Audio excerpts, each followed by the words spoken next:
Buenos días una vez más, queridos hermanos. Septiembre, el mes de la Biblia, mes de la palabra de Dios. Y es tomado septiembre porque el 30 de este mes es el día de San Jerónimo. San Jerónimo fue quien tradujo la Biblia del hebreo al latín, llamada esta traducción Vulgata, o sea, para el pueblo, para el vulgo. ¿Verdad, hermano Luis? Claro, sí, fue la primera traducción fuera de un lenguaje original de los que fue escrito la Biblia. Había sido escrita originalmente hebreo, arameo y griego, que eran los idiomas imperantes en aquel entonces en que se escribió, pero ya en la época de San Jerónimo, por ahí siglo III, IV, ya realmente algunos de esos idiomas no eran tan hablados y precisamente lo escriben. Uno de esos es esa traducción, la Vulgata, que fue esa primera gran traducción que se hizo, bastante usada todavía incluso, pero hay otra razón también por la que septiembre es denominado el mes de la Biblia, es que en septiembre también fue impresa en la imprenta, valga la redundancia, la primera Biblia, porque lo que originó el invento propio de la imprenta fue imprimir la Biblia. Sí. Y entonces precisamente todos esos acontecimientos hacen que septiembre sea un mes especial en el que veneramos y le damos el realmente valor que tiene la Biblia, que es palabra de Dios. Sí, la palabra de Dios. Y muchas veces escuchamos personas que dicen, yo no leo la Biblia porque eso es palabras de hombres o inspiradas por hombres. Pero queridos hermanos, yo les recuerdo, y como nos dice la Constitución Dogmática Dei Verbum del Concilio Vaticano II, las verdades reveladas por Dios, contenidas en las Sagradas Escrituras, se realizaron por inspiración del Espíritu Santo. O sea, que es el Espíritu Santo el autor. Claro, utilizó humanos como instrumento, pero el autor es Él. Y digo yo, wow, qué bello es el Señor, qué grande es Él, que utilizó palabras humanas, inspiradas por Él, claro, para podernos hablar, para llegarnos al corazón. Claro, en el libro bíblico, en el Nuevo Testamento, de la Carta a los Hebreos, comienza diciendo, de diversos modos nos habló Dios a través de los tiempos. En los últimos tiempos nos ha hablado por su Hijo Jesús. Y es que Dios nos ha hablado por los profetas, nos ha hablado por la creación. Cuando nosotros contemplamos la creación, vemos la obra de Dios. Y en los tiempos en que escribía el autor de la carta a los Hebreos, era el tiempo en que precisamente se estaba recién formando las primeras comunidades cristianas, y la palabra de Dios era el elemento fundamental en aquel entonces, pero lo sigue siendo ahora. Es decir, Dios, como tú dices, hablando mediante el Espíritu Santo a través de personas humanas. Él nos está diciendo realmente el lenguaje divino comunicado mediante el lenguaje de los hombres. Así es, hermano Luis. Pero ya entrando en materia, la Biblia en un principio no estaba en el papel que hoy en día lo tenemos, sino que en un principio se escribía era en pergaminos o en papiro, ¿verdad? O sea, que no estaba así como originalmente. Cierto, precisamente por eso se habla de los rollos, sí, porque era la costumbre. Hay un pasaje bíblico muy interesante en que Jesús va a la sinagoga y le dan el libro. ¿Pero cuál es el libro? El rollo del profeta Isaías, que fue el que él leyó como un lector y se atribuyó a sí mismo ese pasaje. Realmente la Biblia fue escrita originalmente en ese tipo de material, y no solamente eso, yo te diría aún más. Yo te diría que tampoco estaba dividida con la subdivisión con que nosotros la encontramos en el día de hoy. La vemos dividida en capítulos, versículos. Cuando se escribió originalmente no existía eso. Esas divisiones fueron hechas temáticamente y por longitud, también para que fuera de mayor facilidad para poder leer, recordar, memorizar. y fue dividiéndose en ese tipo de divisiones. Posteriormente a su escritura, los agiógrafos, como son llamados los escritores que recibieron la inspiración sagrada, no tuvieron esa división de dividir en capítulos, de dividir en versículos, sino que ellos escribieron de una manera continua. Y a través de los tiempos, por conveniencia, se fue dividiendo en esas divisiones. Sí, por eso es que ya en la actualidad tenemos la Biblia dividida en el Antiguo Testamento, Nuevo Testamento y a su vez en capítulos y versículos. Es bueno saber que el Antiguo Testamento está formado por 46 libros y el Nuevo Testamento por 27, pero esto es según el canon bíblico, o sea, los libros oficiales que la Iglesia ha declarado como inspirados por el Espíritu Santo. Así es lo que se llama el canon. Canon significa regla. Fue efectuado por las distintas comunidades a través de los tiempos y han sido aceptados por en todos los tiempos. Y ahí podríamos caber una pregunta, porque tú hablas de 46 libros, sin embargo, algunas Biblias no tienen 46, tienen 39 en el Antiguo Testamento. Y entonces tú dirías, bueno, ¿tienen de menos o las nuestras tienen de más? Pregunta, claro. La respuesta sería que aquellas tienen de menos. Tienen menos. Sí, porque cuando estamos celebrando el mes de la Biblia, como tú decías al principio de la intervención nuestra, porque celebramos a San Jerónimo el día 30 de este mes. Pero si leemos la Vulgata, la versión de San Jerónimo tiene esa cantidad de libros. Sí. Porque esa era lo que las comunidades cristianas aceptaban a través de los tiempos. La división en que aparecen ya no 46, sino 39 libros, 7 libros menos en el Antiguo Testamento, no ocurre en el siglo I, ni II, ni III, ni IV, ni V, ni en el siglo X, ni en el XI, ni en el XII, ni en el XIII. Eso ocurre en el siglo XV, por allá, dice, cuando viene la llamada Reforma Protestante, que con Martín Lutero, que de alguna manera había que diferenciarse de los católicos, porque si seguían igualito con el mismo número de libros y las mismas vestiduras y las mismas predicaciones, decía, pero vamos a seguir en lo que estamos y no con lo nuevo. Tenía que venir una diferenciación. Y en la diferenciación lo que ellos hicieron fue que tomaron los textos más bien aceptados por los judíos, después de que los judíos habían a su vez renegado de los cristianos.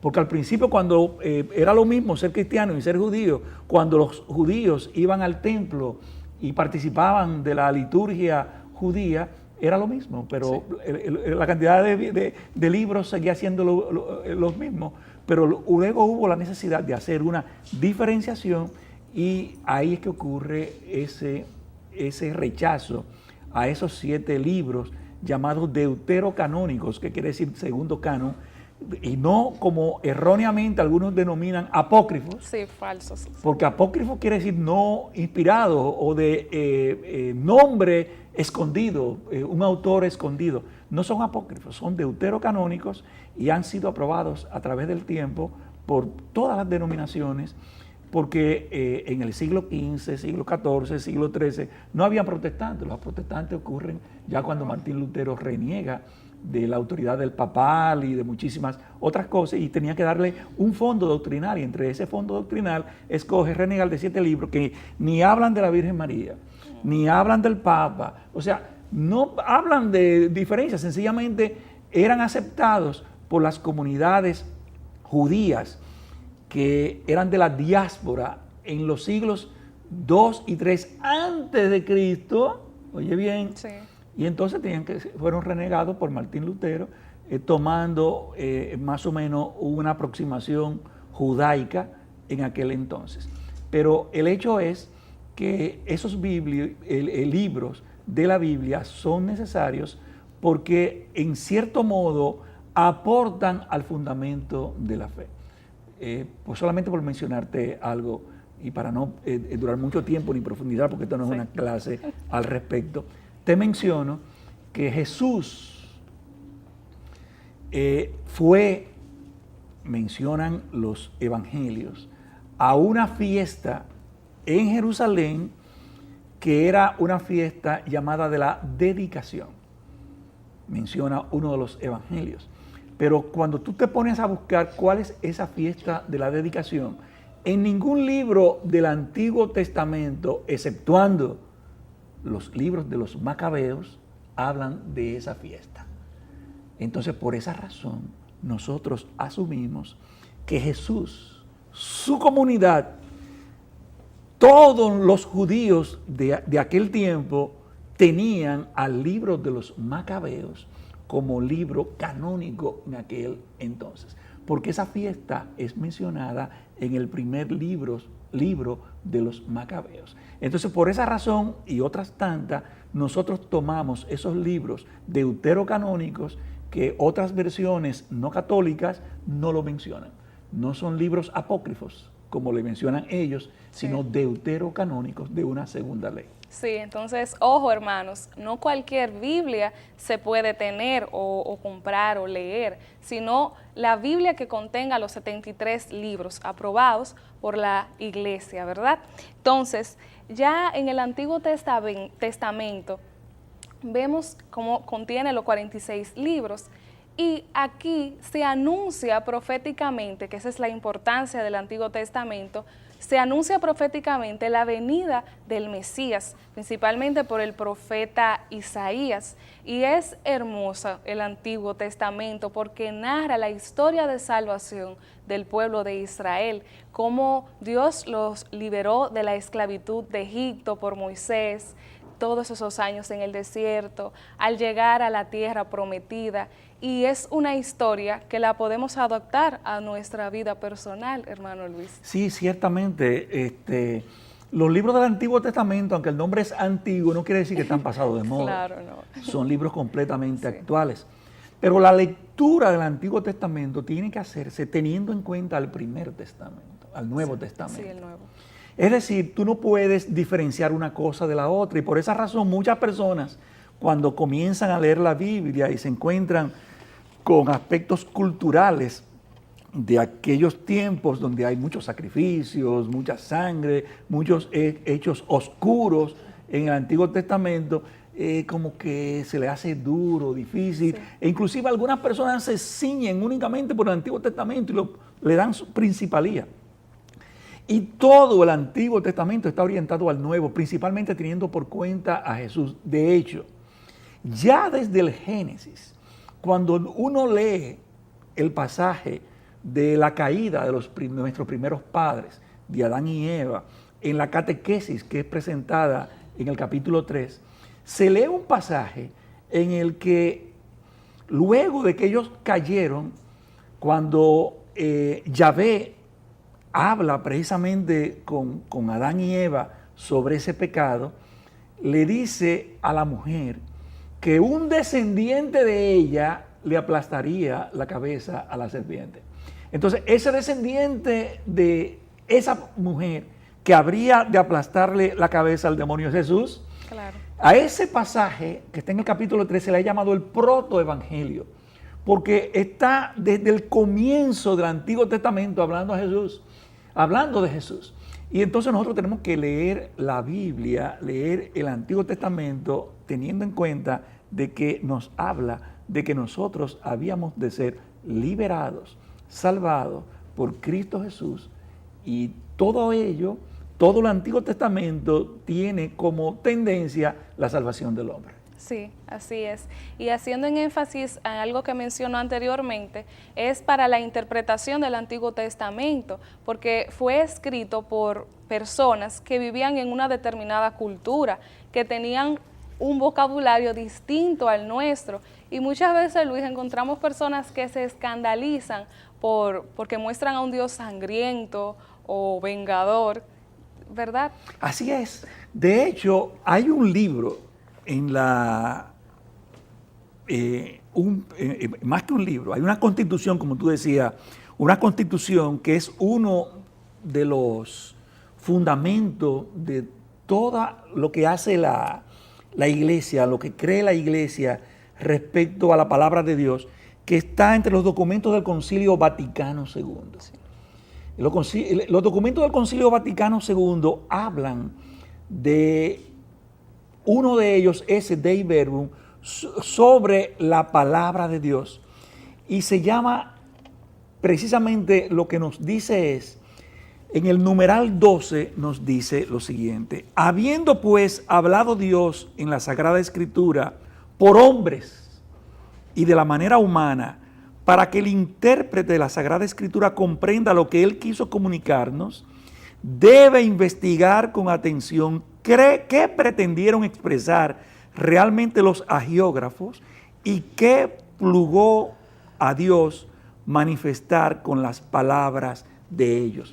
Es decir, ellos nos hablaron en lenguaje humano, pero tenían que decírnoslo precisamente en el lenguaje cultural de la época de ellos. Sí. Y entonces, precisamente en la época de muchos de esos hombres, de lo que se hablaba era de sacrificios para agradar a Dios.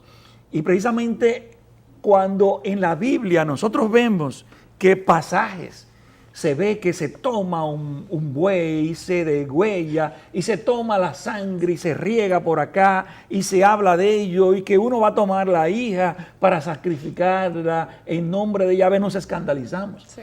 Pero él está hablando en un lenguaje de su época, de aquel entonces, que lo que pretende es hablar de Dios, pero en el lenguaje que él puede. Qué difícil es para nosotros poder interpretar a Dios. Mucho más difícil va a ser poder hablar en el lenguaje de Dios, va a ser imposible.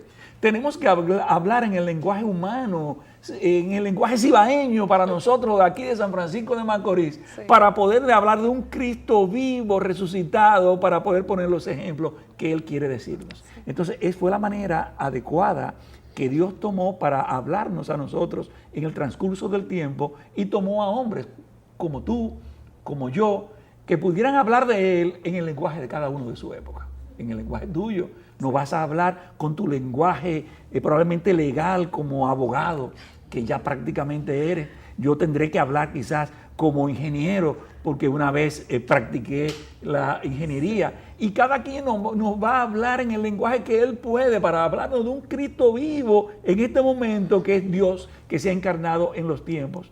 Y hace 2000 años nos hablaba en el lenguaje de hace 2000 años, nosotros hablamos en el lenguaje del 2013. Claro, en palabras llanas, porque Dios nos ama tanto, como anteriormente dije, que quiere llegar a nuestros corazones con palabras entendibles. Ya en el Nuevo Testamento, queridos hermanos, vemos que tiene 27 libros.